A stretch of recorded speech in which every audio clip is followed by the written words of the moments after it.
John Keats was an English poet of the second generation of Romantic poets, along with Lord Byron and P.B. Shelley. The poem was composed at Hampstead, London, likely under a plum tree in the garden of his friend Charles Brown. The poet is telling, "My heart aches and drowsy numbness pains my senses, as though of hemlock I had drunk." He says, "My heart pains, and drowsy numbness I am fainting, I am in a half-awakened state."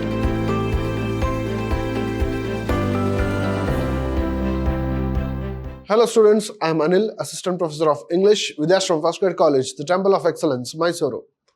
In this session, we are going to look at a poetry titled Ode To A Nightingale by John Keats for the students of BBA second semester. Let us know a little about John Keats. John Keats was an English poet of the second generation of Romantic poets, along with Lord Byron and P.B. Shelley. His poems had been in publication for less than 4 years when he died of tuberculosis at the age of 25. They were indifferently received in his lifetime, but his fame grew rapidly after his death. By the end of the century, he was placed in the canon of English literature, strongly influencing many writers of the Pre-Raphaelite Brotherhood. The Encyclopedia Britannica of 1888 described his Ode to a Nightingale, which we are going to see now, as one of the final masterpieces of John Keats. So John Keats, though he lived for only 25 years, he had created a long-lasting impression in the history of English literature as a Romantic poet.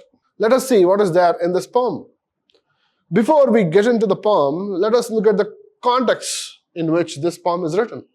Keats wrote this poem during a difficult period. His brother Tom had recently died of tuberculosis, and Keats himself was showing signs of the disease. So he was in great pain before he wrote this poem.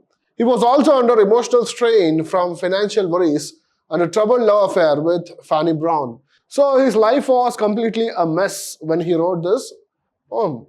The poem was composed at Hampstead, London, likely under a plum tree in the garden of his friend Charles Brown. Hearing a nightingale song triggered deep reflections on mortality, beauty, and the desire to escape human suffering. Keats is considered part of the Romantic movement, and this poem reflects themes like nature, mortality, and imagination, which were central to Romanticism. So this is the context of this poem, Ode to a Nightingale. So keeping this entire context in mind, let us go through the poem and see what's there. "My heart aches and a drowsy numbness pains my senses, as though of hemlock I had drunk, or emptied some dull opiate to the drains. 1 minute passed, and leathwards had sunk. It's not through envy of the happy lot, but being too happy in thine happiness, that thou light-winged dread of the trees in some melodious spot of beech and green, and shadows numberless singst of summer in full-throated ease." So here, the poet is telling, "My heart aches and drowsy numbness pains my senses, as though of hemlock I had drunk." He says, "My heart pains, and drowsy numbness I am fainting, I am in a half-awakened state. Like I had drunken some hemlock and emptied some dull opiate to the drains. 1 minute passed, and leathwards had sunk." So Leith is a god of opium. So here, he had cast a spell on me like that. "It is not through envy of thy happy lot." Now he says, "I am not envy of your happiness, Nightingale." He is addressing Nightingale. "But being too happy in thine happiness, that you are light-winged thereat of the trees in some melodious spot of beseeching green and shadows numberless, singest of summer in full-throated ease." That you are singing in full-throated happiness, but it does not motivate me to do anything because I am in a great pain and in a half-awakened state. "Oh, for a draught of vintage that hath been cooled a long age in the deep drilled earth, tasting of flora and the country green, dance and provincial song and sunburnt mirth. Oh, for a baker full of the warm south, full of the true, the blushful hippocrene, with beaded bubbles winking at the brim, and purple-stained mouth, that I might drink and leave the world unseen, and with thee fade away into the forest dim." He says, "I'm feeling as if I'm drinking from a long preserved bottle of wine, tasting of flora and country green, dance and provincial song and sunburned mirth. Oh, for a beaker full of the warm south, now I want to move towards the warmer side of the region, to the south of England. Full of the true and blushful hippocrene, with beaded bubbles winking at the brim.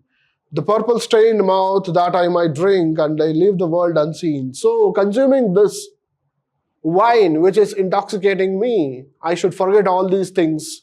That is what is expressed in this stanza. Fade far away, dissolve, and quiet forget what thou among the leaves hast never known. The weariness, the fever, and the feet fret here, where men sit and hear each other groan. Here, the poet is talking about the human sufferings that is prevalent in the world. He talks about fade far away, dissolve, and quiet forget what thou among the leaves hast never known. That you never know what human beings are going through. Here, the weariness, tiredness, fever, and the fret. Here, where men sit and hear each other groan. People are suffering. They are screaming in pain. They listen to that. Where palsy shakes a few sad last grey hairs. Where youth grows pale and spectre thin and dies. Where but to think is to be full of sorrow and leaden-eyed despairs. Where beauty cannot keep her lustrous eyes, or new love pine at them beyond tomorrow. So here he is also talking about how we age. Our enthusiasm fades away as we age. Everything turns grey. And also he says, the beauty cannot keep its beauty forever, just like the love which he has lost. So he has lost his brother. He has died of tuberculosis, and his lover is not in his touch. So he says, everything fades away, and your song has no influence on these things. Away, away, for I will fly to thee, not charioted by Bacchus and his parts, but on the viewless wings of poesy. Now he says, go away, let me go away. I don't get influenced by these intoxicating things that I am consuming, the opium, wine, etc. So he says, not charioted by Bacchus. Bacchus is the god of wine. So his wine is not influencing me. I don't want to fly with this intoxication, but on the viewless wings of poesy. I'll take poesy or poetry as inspiration. Though the dull brain perplexes and retards, already with thee, tender is the night, and happily the queen moon is on her throne, clustered around by all her starry face, but here there is no light.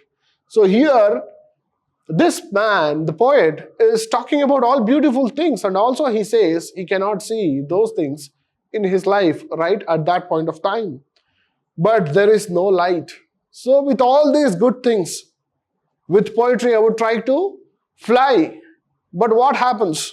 Tender is the night is so quiet and beautiful, and happily the queen moon is on her throne. There is a beautiful moon coming out, clustered around by all her starry face. So it is surrounded by glittering stars, but still there is no light.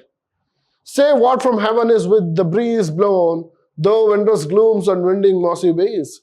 So finally he says, with all these things I cannot find light. I cannot see what flowers are at my feet, nor what soft incense hangs upon the boughs. But in embalmed darkness guess each sweet, wherewith the seasonable month endows, the grass, the thicket, and the fruit tree wild, white hawthorns and the pastoral eglantine, fast fading violets covered up in leaves, and mid-May's eldest child.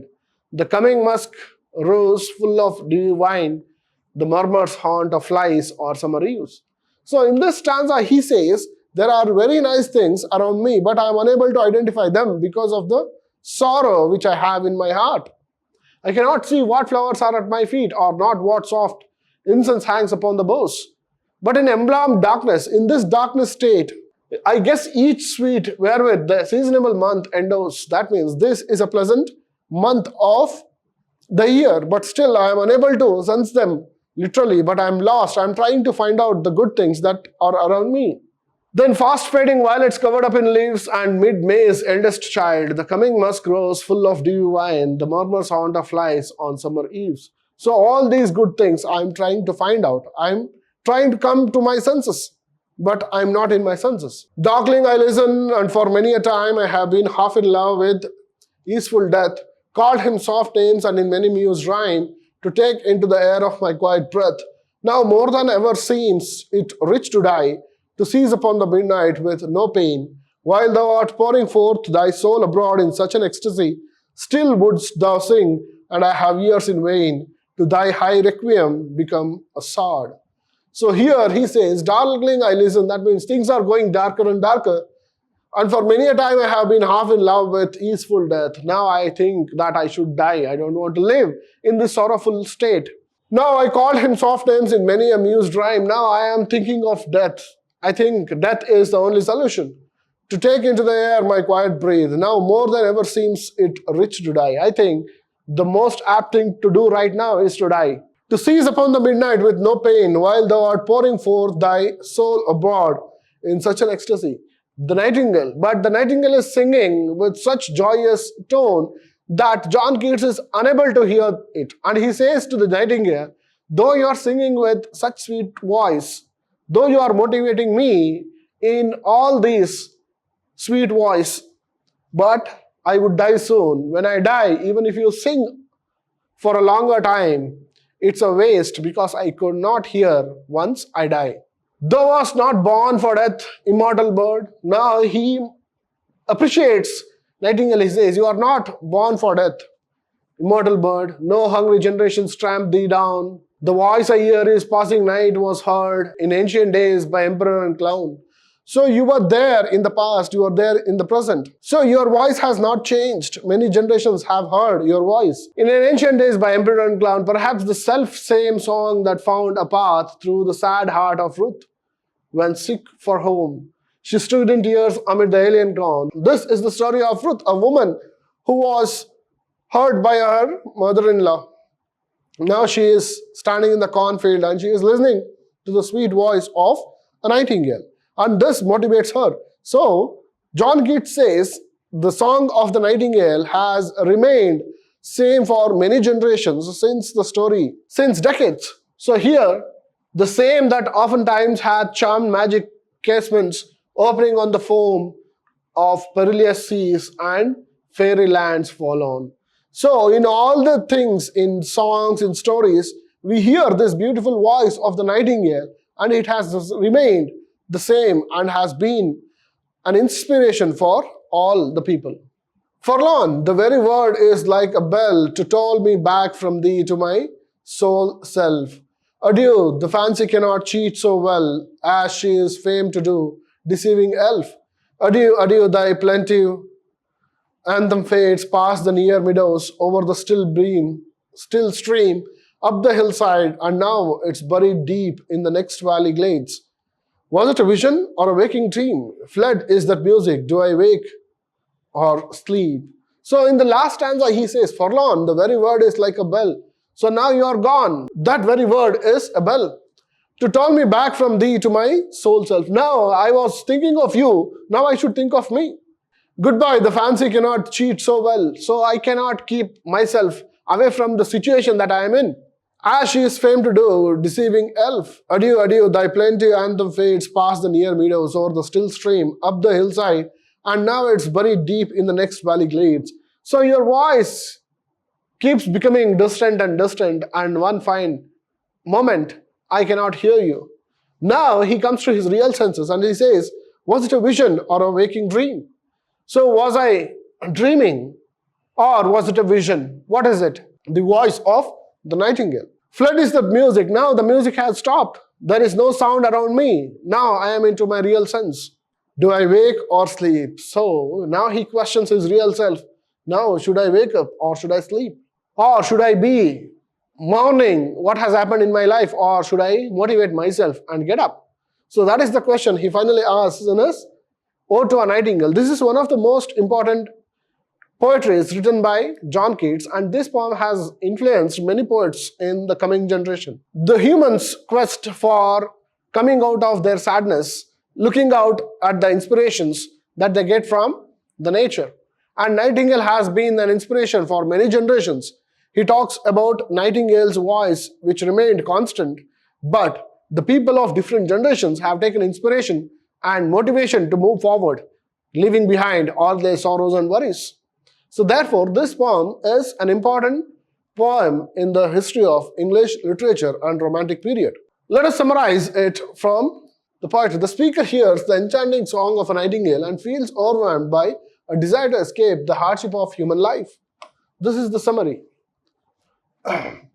He wishes he could forget the pain, aging, and suffering that afflict humanity and join the bird in its timeless world of beauty and song.